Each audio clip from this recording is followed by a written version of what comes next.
राधे राधे आप सभी को। गुड मॉर्निंग, नमस्ते। स्वागत है आप सभी का हमारे चैनल पे। तो रीति काल हम लोग देख रहे थे गोविंद पांडे में, और रीति काल में हमको आज देखना था रीति मुक्त कवि। कल हमने रीति बद्ध देखा था, खत्म किया था। आज हम देखेंगे रीति मुक्त। तो चलिए रीति मुक्त हम शुरू करते हैं। रीति मुक्त में दिए हैं सबसे पहले आलम। आलम जाति के ब्राह्मण थे, किंतु शेख नाम की रंगरेजी से विवाह करके मुसलमान हो गए। तो आलम क्या थे? ब्राह्मण थे, और इनकी प्रेमिका का नाम था शेख रंगरेजी, जो मुसलमान थी। और जब आलम की विवाह हुआ उनसे तो वो भी मुसलमान हो गए।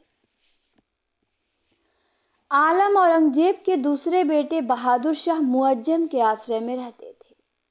आलम किसके आश्रय में रहते थे? मुअज्जम के। आलम का कविता काल 1683 से 1703 तक माना जाता है। इनकी प्रमुख कृतियां निम्न हैं, जैसे में 3-4 देख लीजिए। आलम केली, माधवानल कामकंदला, सुदामा चरित और श्याम सनेही। तो ये सब आलम की रचनाएं हैं। आलम केली, माधवानल कामकंदला, सुदामा चरित और श्याम सनेही। तो आपको ध्यान देना है, आलम केली तो आलम नामे लगा है। सुदामा चरित भी ध्यान देना है, नरोत्तम दास का है। वैसे तो फेमस नंददास का दोनों लोगों का है, लेकिन आलम ने भी लिखा है। इनका सबसे अधिक इम्पोर्टेंट श्याम सनेही है और माधवानल कामकंदला है। ये दोनों ज्यादा महत्वपूर्ण है। आलम के विषय में शुक्ल जी का कथन भी है। ये वाला कथन तो आपको यूथ में भी मिल जाएगा, इसलिए मैं कहती हूँ कि ये बुक अच्छी है, इसको हल्के में ना लें आप लोग। नोट्स के जगह पे आप इसको पढ़ सकते हैं। देखिए यहाँ से प्रश्न बन चुका है, यूथ में दिया है। शुक्ल जी ने लिखा है आलम के विषय में कि ये प्रेमोन्मत्त कवि थे और अपनी तरंग के अनुसार रचना करते थे। इसी से इनकी रचनाओं में हृदय तत्व की प्रधानता है। प्रेम की पीर या इश्क का दर्द इनके एक एक वाक्य में भरा पाया जाता है।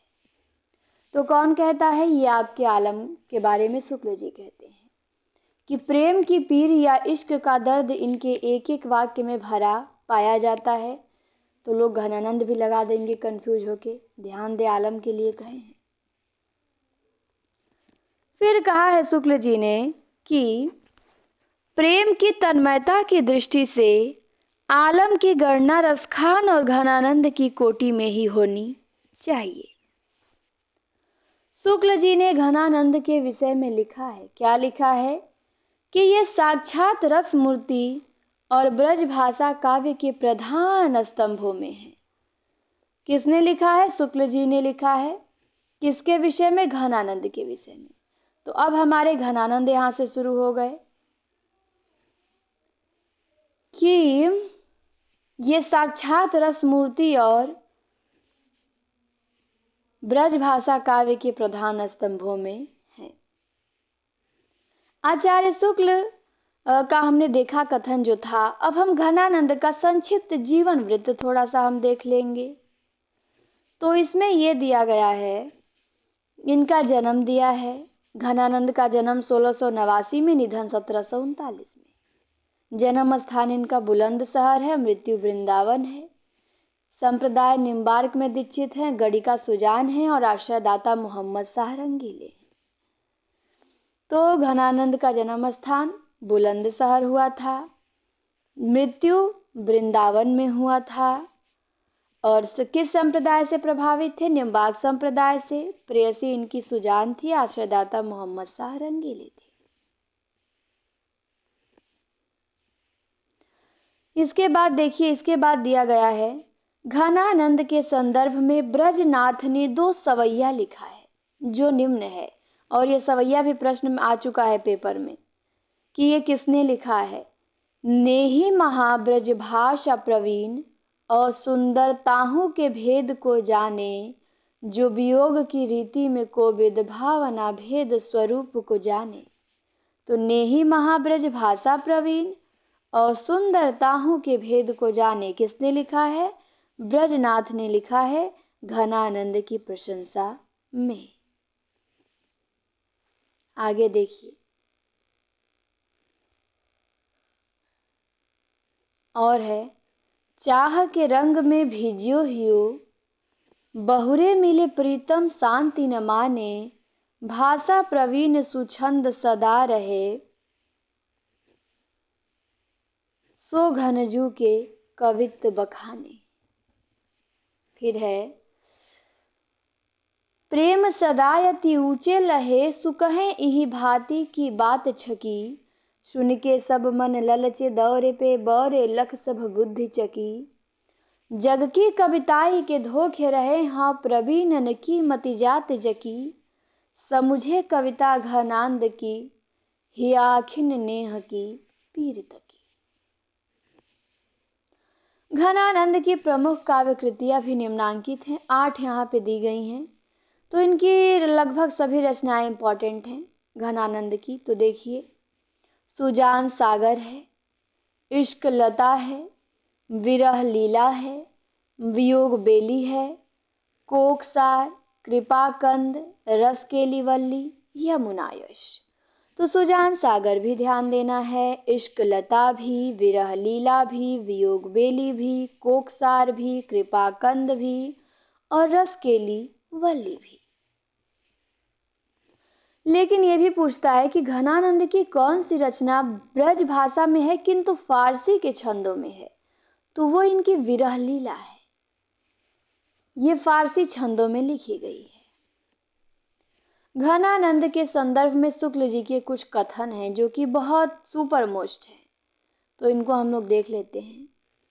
शुक्ल जी कहते हैं कि इनकी सी विशुद्ध, सरल और शक्तिशालिनी ब्रज भाषा लिखने में और कोई कवि समर्थ नहीं हुआ। विशुद्धता के साथ प्रौढ़ता और माधुर्य भी इनका अपूर्व है। फिर कहते हैं शुक्ल जी कि प्रेम की पीर को लेके ही इनके वाणी का प्रादुर्भाव हुआ। प्रेम मार्ग का ऐसा प्रवीण और धीर पथिक तथा जवादानी का ऐसा दावा रखने वाला ब्रज भाषा का दूसरा कवि नहीं हुआ। प्रेम की अनिवर्चनीयता का आभास घनानंद ने विरोधाभासों के द्वारा दिया, ये भी शुक्ल जी कहते हैं। फिर चौथा कथन देखिए शुक्ल जी का क्या कहते हैं। कहते हैं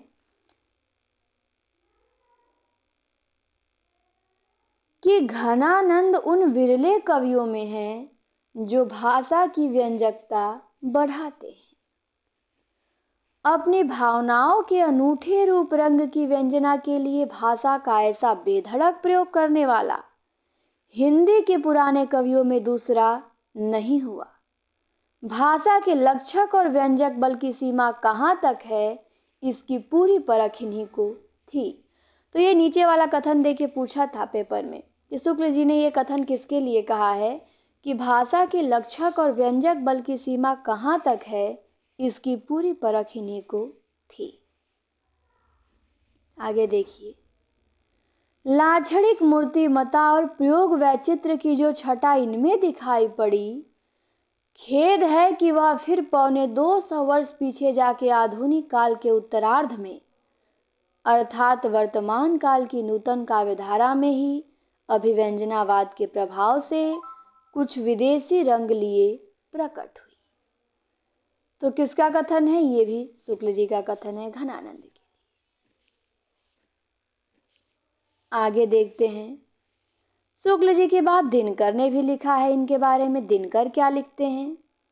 दिनकर ने कहा है कि रीति काल की बौद्धिक विरहानुभूति, निष्प्राणता और कुंठा के वातावरण में घनानंद की पीड़ा की टीस सहसा ही हृदय को चीर देती है और मन सहज ही मान लेता है कि दूसरों के लिए किराए पर आंसू बहाने वालों के बीच यह एक ऐसा कवि है जो सचमुच अपनी ही पीड़ा में रो रहा है।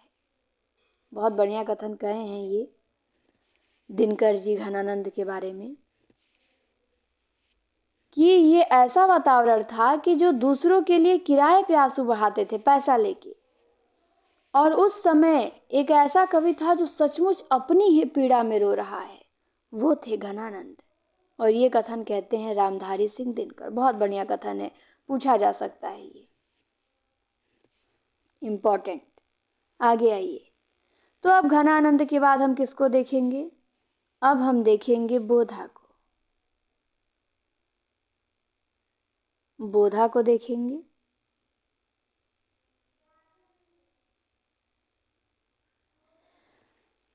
बोधा आलम हमने देखा, घनानंद देखा, अब बारी है बोधा की। बोधा का वास्तविक नाम था बुद्धि सेन। बोधा का वास्तविक नाम क्या था? बुद्धि सेन था। ये पन्ना नरेश खेत सिंह के यहाँ रहते थे और उन्होंने ही इनको बुद्धि सेन का उपनाम, मतलब बुद्धि सेन को उन्होंने ही बोधा उपनाम दिया था। तो ध्यान देंगे, बोधा का वास्तविक नाम बुद्धि सेन था और खेत सिंह ने इनको बोधा नाम दिया था। खेत सिंह जो थे, उनके दरबार में एक सुभान नाम की एक गणिका रहती थी जिससे बोधा प्रेम करते थे। बोधा की प्रमुख रचनाएं दो मिलती हैं। एक मिलता है बिरह वारिस और एक इश्कनामा। बिरह लीला घनानंद का है, इश्क लता घनानंद का है, लेकिन बिरह वारिस और इश्कनामा ये आपके बोधा का है। तो बोधा के बारे में यही दिया है, बुद्धि से नाम था, खेत सिंह के यहाँ रहते थे, सुभान इनकी प्रेमिका थी। दो रचनाएं हैं, बिरह वारिस और इश्कनामा। अब आते हैं रामचंद्र शुक्ल। ठाकुर आते हैं जिनके बारे में चर्चा करते हैं हमारे रामचंद्र शुक्ल जी। ये कहते हैं कि 3 ठाकुर थे रीतिकाल में। एक असनी वाले प्राचीन ठाकुर, दूसरे असनी वाले ठाकुर, तीसरे बुंदेलखंडी ठाकुर। 3 ठाकुर थे, 2 ठो थे असनी वाले और 1 ठो थे बुंदेली वाले। रीति काल की रीति मुक्त काव्यधारा से जो ठाकुर जुड़े हैं वो बुंदेलखंडी हैं। जिन ठाकुर को हम पढ़ते हैं वो असनी वाले नहीं, वो बुंदेलखंडी ठाकुर हैं जो रीति मुक्त काव्यधारा में आते हैं। इन्हीं का मूल नाम था लाला ठाकुरदास। बोधा का पूरा नाम बुद्धि सेन, ठाकुर का पूरा नाम था लाला ठाकुरदास।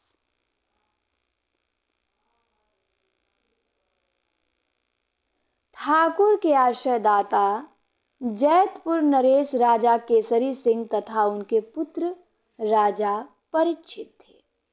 तो ठाकुर किसके यहाँ रहते थे?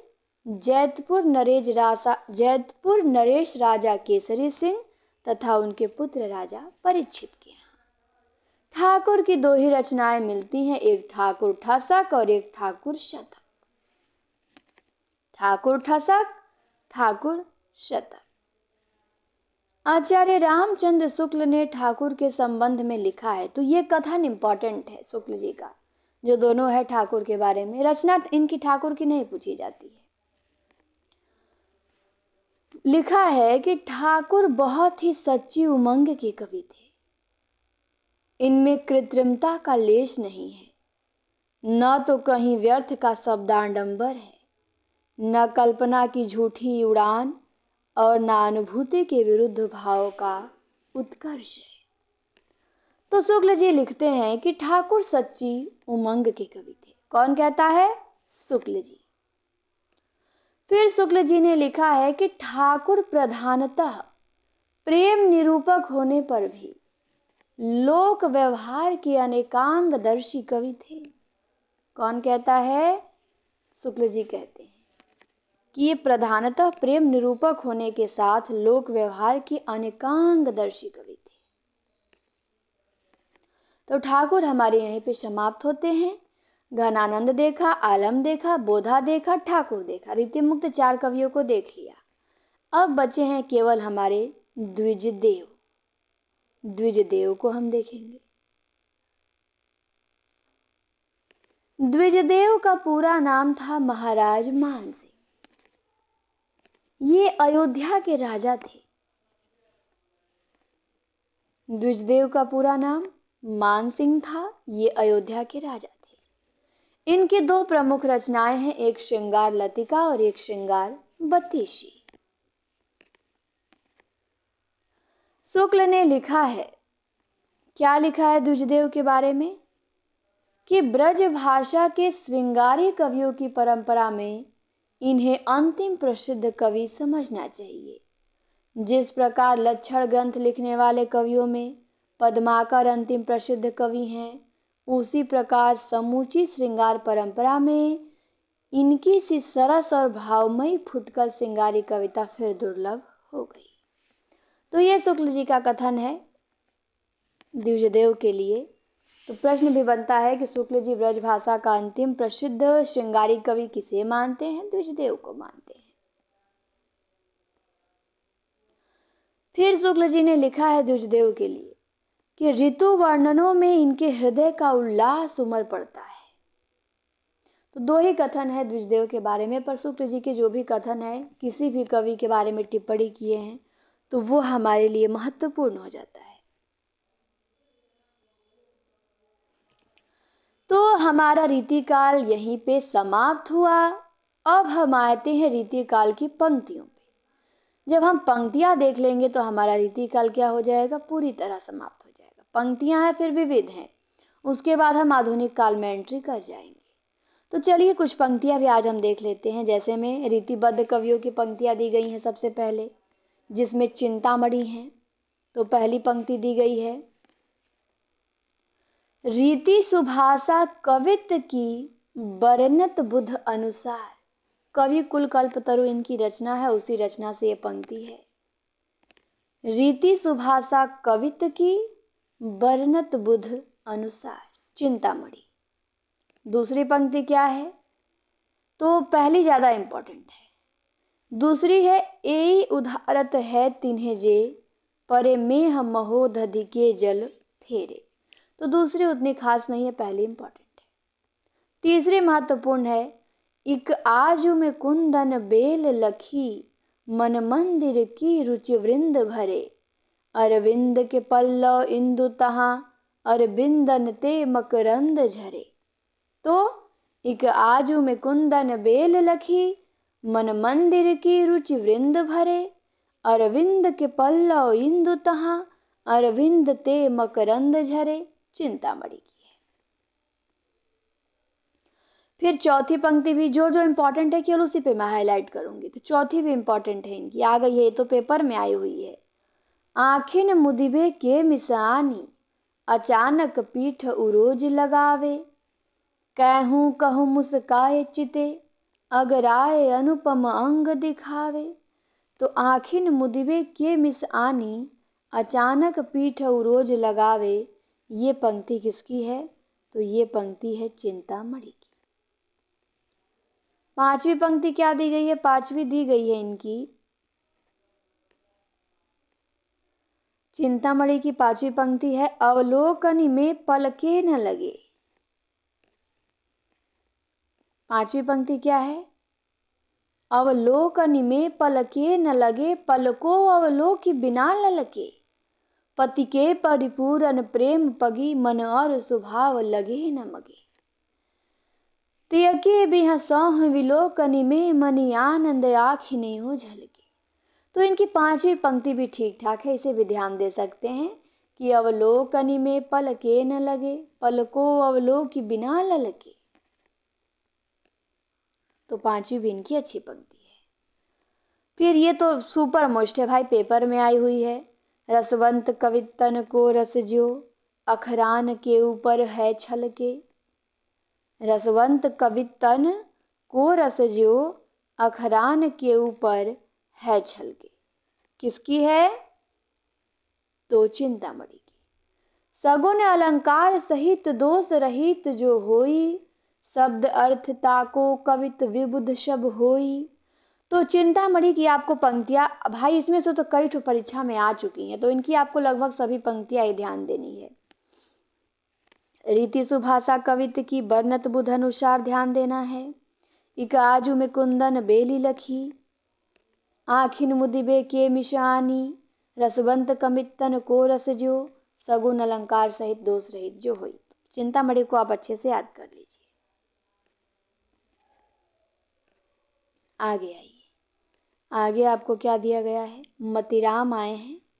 मतिराम की पंक्ति भी दी गई है यहाँ पे, 8 पंक्तियां दी गई है तो इनकी देखते हैं। पहली पंक्ति दी गई है मतिराम सतसई से। नृपति नयन कमलनी वृथा, चितवत बासर जाही, हृदय कमल में हरि लय, कमल मुखी कमलाही। तो मतिराम की है, नृपति नयन कमलनी वृथा, चितवत बासर जाही, हृदय कमल में हरि लय, कमल मुखी कमलाही। फिर है, छोड़ी आपनो भवन तुम, भवन कौन के जात। फिर है, ते धनि ले ब्रजराज लखे, गृह काज करे अरुलाज संभारे। तो ऊपर के तीनों में से कोई उतनी खास नहीं है, फिर भी ध्यान दे सकते हैं क्योंकि पूछी तो नहीं गई है पर पूछी जा सकती है। नृपति नयन कमलनी वृथा मतिराम, छोड़ी आपनो भवन तुम, ते धनि ले ब्रजराज। हाँ, नीचे की जो पंक्तियां हैं ये सब इंपॉर्टेंट है जो नीचे दी गई हैं।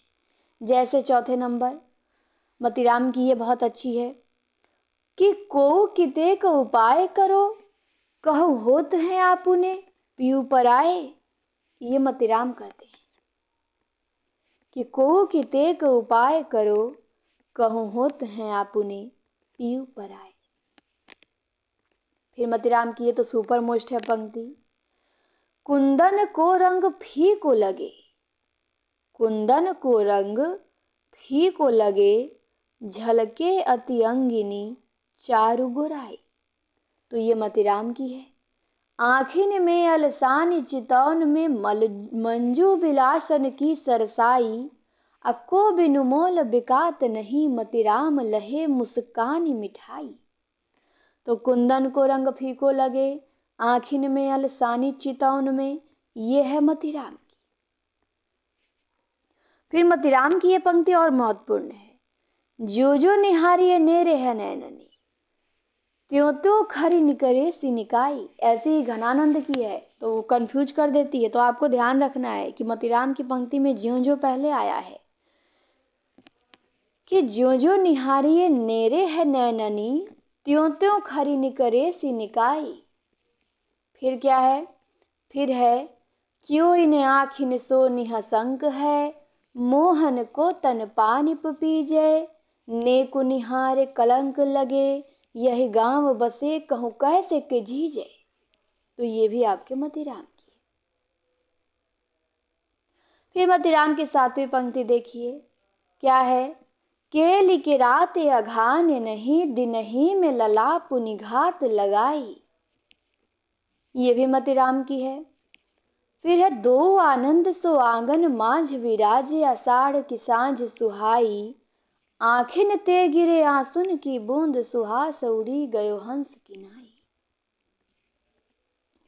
तो ये सब पंक्तियां सुपर मोस्ट हैं। जैसे में आप मतिराम की को की ते को उपाय करो ध्यान देंगे, कुंदन को रंग फीको लगो ध्यान देंगे, आँखिन में अलसानी ध्यान देंगे, ज्यों ज्यों निहारिये नेरे है नैननी ध्यान देंगे, फिर ध्यान देंगे क्यों इन आँखिन सो निहसंक है, केली के राते अघाने नहीं, आँखिन ते गिरे आंसुन की बूंद। ये सब आपको ध्यान देना है। मतिराम के बाद आते हैं हमारे देव कवि। देव तो हम देव की 16 पंक्तियां दी गई है, इनको भी देख लेते हैं। इनकी भी पंक्तियां भाई अच्छी अच्छी होती हैं बहुत, और इनकी पंक्तियां कई ठो आ ही गई हैं पेपर में। तो देखिए पहली पंक्ति है, अपनी अपनी रीति के काव्य और कवि रीति। तो जो इम्पोर्टेंट होगा मैं उसी को हाईलाइट करूंगी, ठीक। तो अपनी अपनी रीति के काव्य और कवि रीति देव का। फिर है, भाषा प्राकृत संस्कृत देखी महाकवि पंथ। ये शब्द रसायन से है देव का। फिर है, अभिधा उत्तम काव्य है, मध्य लक्षणालीन, अधम व्यंजना रस बिरस, उल्टी कहत नवीन। तो ये भी है देव का। 3 पंक्तियां देखी इंपॉर्टेंट। पर रास चहे पर किया तजे आपुन गुनगोत, प्रेमहीन प्रिय विश्या है श्रृंगाराभास। तो ये वाली ठीक है थोड़ा, चौथी तो खास नहीं, 5वीं ठीक है कि प्रेमहीन प्रिय विश्या है। कौन कहता है? देव कहते हैं। फिर है देव का कि दधी धृत मधु पायस तजी वाह्य सुचाम चबात। तो ये तो उतनी खास नहीं है। हाँ, इसको ध्यान दे सकते हैं। ये तो आई हुई है कि शासन ही में समीर गयो और वासन ही सब नीर गयो ढरी। किसकी है? देव की है। देखिए पेपर में ऐसे पंक्तियां उठा लिया गया है। शासन ही में समीर गयो और वासन ही सब नीर गयो ढरी।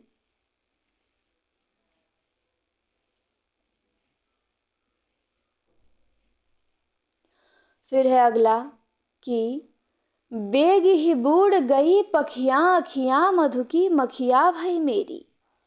तो ये भी बहुत इंपॉर्टेंट है।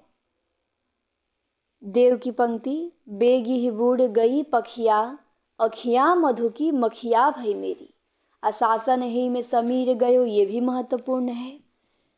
तो दोनों पंक्तियां सुपर मोस्ट हैं। फिर है सांवरे लाल को रूप में नैनन को कजरा करी राख्यो। ये भी देव का है। फिर है प्रेम तो कहत ठाकुर ना एठो सुन, बैठो गड़ी गहिरे तो बैठो प्रेम। ये उतनी खास नहीं है। साथ में राखियो नाथ उन्हें हम हाथ में चाहत चार चुरिए। तो ये थोड़ा ठीक है। साथ में राखियो नाथ उन्हें हम हाथ में चाहत चार चुरिए। फिर है कि रावर रूप भरयो अखियान, भरयो सु भरयो नरियो सु दरियो। तो भरयो सु भरयो नरियो सु दरियो, ये भी देव का है। फिर है बंसी वट तट नट नागर नट तुमो। कुछ खास नहीं है। फिर है उपजे रज बिजही ते बिनसे तु सबे छिति छार के छाड़े। एक सस देखूं कछु न बिसेखूं, ज्यों एक उनहार कुन्हार के भाड़े। तो ये भी इंपॉर्टेंट नहीं है। 15 पे आते हैं। 15 में दिया है पारावार पूरा न पार परम ब्रह्मा राशि जसुदा। Not important. हाँ, 16 नंबर की पंक्ति बहुत अच्छी है। ये आई हुई है, इसको आपको ध्यान देना है कि बड़े बड़े नैनन सो आंसू भरी भरी ढरी, गोरो गोरो मुख आज ओरो सो बिलानो जात। बड़े बड़े नैनन सो आंसू भरी भरी ढरी, गोरो गोरो मुख आज ओरो सो बिलानो जात। तो ये किसकी है? आपके देव की है। तो देव की कौन 16 पंक्ति देखा, कौन कौन सी ध्यान देना है हमें? अपनी अपनी रीति के काव्य और कवि रीति, भाषा प्राकृत संस्कृत देखी, महाकवि पंथ, ये ध्यान देना है। अभिधा उत्तम काव्य है, प्रेमहीन प्रिय वेश्या है, शासन ही में समीर गयो अरु, बेग ही बूढ़ गई पखिया अखिया मधुमखिया भई, सांवरे लाल को रूप में नैनन को कजरा करी राखियो, साथ में राखियो ना तो उन्हें रावरे रूप भरियो अखियान। फिर बड़े बड़े नैनन सुवासु भरी भरी ढरी। तो इतनी पंक्ति आपको क्या करना है? ध्यान देना है। अब आते हैं आपके भूषण। भूषण की भी यहाँ पे 7 पंक्तियां दी गई हैं। कितनी दी गई हैं? 7 पंक्तियां। 7 पंक्तियां इनकी हम देखते हैं। क्या देखते हैं?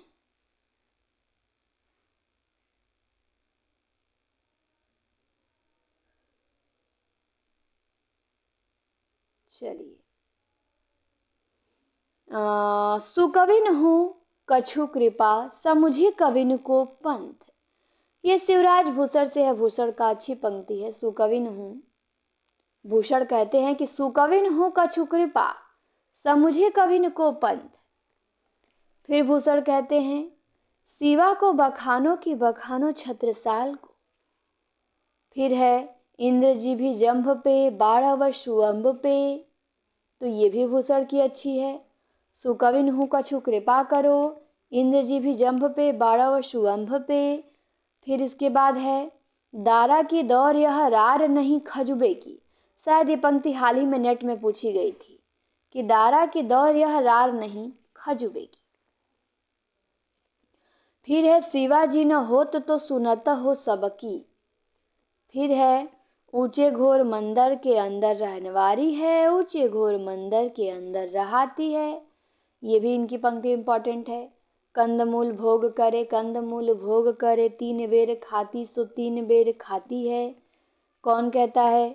भूषण कहते हैं। पूछता है इसमें अलंकार यमक है, पंक्ति भूषण की है। फिर इसमें भी यमक अलंकार है, ये भी भूषण का है। पक्षी पर छीने ऐसे पर छीने वीर, तेरे बर छीने हैं खलन के। तो ये भी भूषण का है। तो भूषण की 7 पंक्तियां इंपॉर्टेंट हैं। सुकविन हूँ कछु कृपा करो, और शिवा को बखानो की बखानो छत्रसाल को। इंद्र जी भी जंभ पे, बारह शुअंभ पे, दारा की दौर यह रार नहीं खजुबे की। शिवाजी न होत तो सुनत हो सब की, ऊंचे घोर मंदिर के अंदर रह निवारी है। और कंदमूल भोग करे, कंदमूल भोग करे, पक्षी पर छीने ऐसे पर छीने हैं खलन के। तो ये भी ठीक है। अब आते हैं भिखारी दास। भिखारी दास की पंक्तियां हैं, इनकी भी दी गई हैं। 12 पंक्तियां यहाँ पे दी गई हैं। तो भिखारी दास की भी पंक्तियां हम देख लेते हैं, पद्माकर पे ब्रेक करेंगे। भिखारी दास की भी पंक्तियां काफी अच्छी अच्छी हैं और महत्वपूर्ण पंक्तियां हैं। जैसे काव्य की रीति सीखी सुकविन सो देखी सुनी बहुलोक की बातें। कौन कहता है? भिखारी दास। काव्य की रीति सीखी सुकविन सो देखी सुनी बहुलोक की बातें। फिर कहते हैं ब्रज भाषा हेतु ब्रज भाषा ही न अनुमानो, ऐसे ऐसे कबिन की बानी हो सो जानिए। फिर है आगे के कवि रिझिए तो कविताई, न तो राधिका कन्हाई सुमिरन को बहानो है। फिर है ब्रज भाषा भाषा रुचिर कहत सुमति सब कोय, मिल संस्कृत पारस्यों पे अति प्रवाट जू होई। ब्रज मागधी मिले अमर नाग यवन भाखनी, सहज पारसी हूँ मिले सट विधि कहत बखानी। फिर है जाते कछु हाँ लून लहो कविताई को पंथ, श्रीमानन के भवन में भोग्य भामिनी और, तीनहों को शुकियाहु में गणे सुकवि सिरमौर। फिर है अखिया हमारी दई मारी सुधी बुधिहारी। फिर भिखारी दास कहते हैं, ये इनकी सबसे इंपॉर्टेंट है कि भाषा वर्णन में प्रथम तुक चाहिए विशेषी, उत्तर मध्य मध्यम से 3 भांति को लेखी। फिर ये भी बहुत अच्छी पंक्ति है इनकी। अधर मधुरता कठिनता कूच तीक्ष्णता त्योर, रस कवित परिपवक्ता जाने रसिक नार। तो ये भी हमारे भिखारी दास की है। अधर मधुरता कठिनता कूच तीक्ष्णता त्योर, रस कवित परिपवक्ता जाने रसिक न और। 10वीं क्या है? 10वीं दिया है एक लहे तप पुंजन के फल तुलसी अरु सूर गोसाई, एक लहे बहु संपत्ति के सब भूषण ज्यों बर वीर बड़ाई। एक अनिको जस हो सो प्रयोजन रस खानी रहीम किनाई, दास कवितन की चर्चा बुद्धिवंतनि को सुख दैव सब ठाई। ये भी ठीक ही ठाक है पंक्ति। फिर है अलक पे अलिवृंद भाल पे अधर चंद, भ्रुपे धनु नैनान पे वारो कंजल दल। फिर है अरविंद प्रफुल्लित देख के भौर अचानक जाई अरे पे अरे। तो इनकी पंक्तियां हमने देखा 12 कौन कौन सी आपको ध्यान देना है भिखारी की। पहली तो ध्यान देना है काव्य की रीति सुखी, ब्रज भाषा हेतु ब्रज भाषा ही ना अनुमानो, आगे के कवि रिझिए तो कविताई, ब्रज भाषा भाषा रुचिर कहे सुमति सब कोई। फिर ध्यान देना है अखिया हमारी दई मारी सुधी बुधिहारी, भाषा वर्णन में प्रथम तुक चाहिए विशेषी, अधर मधुरता कठिनता कुछ तीक्ष्णता त्योर। तो इतना ही आपको केवल ध्यान देना है। ठीक, जितना मैं हाईलाइट की हूँ, जितना हाईलाइट है केवल आपको इतना ही क्या करना है, ध्यान देना है। देख लीजिए भिखारी दास की पंक्तियां, केवल 5-6 पंक्ति हाईलाइट है, इन्हीं को आपको याद करना है। अब हमारे पद्माकर हैं तो इनको कल देखेंगे। रसलीन हैं, उसके बाद रीति सिद्ध कवि आ जाएंगे, फिर उनको देखेंगे। फिर उसके बाद अन्य प्रवृत्तियाँ आ जाएगी रीतिकाल की, तो उसमें भी सब इधर उधर थोड़ा दिया है ज़्यादा। मुझे लग रहा है कि 2 क्लास और होगा इस पे, 2 क्लास होगा कल परसों, तो हम लोग आधुनिक काल में एंट्री कर जाएंगे। तो ठीक ही है, 27-30 क्लास में हम लोग अपना रीतिकाल समाप्त कर दिया। अब क्या चाहिए, देखते हैं। आप लोग पढ़ाने में, नोट्स पूरा करने में साल भर लगा देते हैं, रीतिकाल करने में 6 महीना। हम लोग 30 क्लास में अपना आधा आधा घंटा पढ़ के रीतिकाल तक आ गए। आदिकाल, भक्तिकाल, रीतिकाल सब देख लिए, आधुनिक काल में आने वाले हैं। तो फिर अच्छा है, फास्ट रिवीजन हमारा हो रहा है, चीज़ें रिवीजन हो रही हैं, अच्छे से रिवीजन हो रही हैं।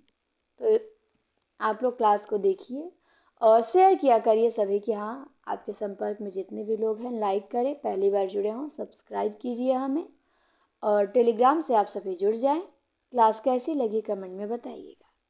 फिर मिलेंगे हम आपसे इसी क्लास में कल 10 बजे। क्लास देखने के लिए आप सभी को बहुत बहुत धन्यवाद।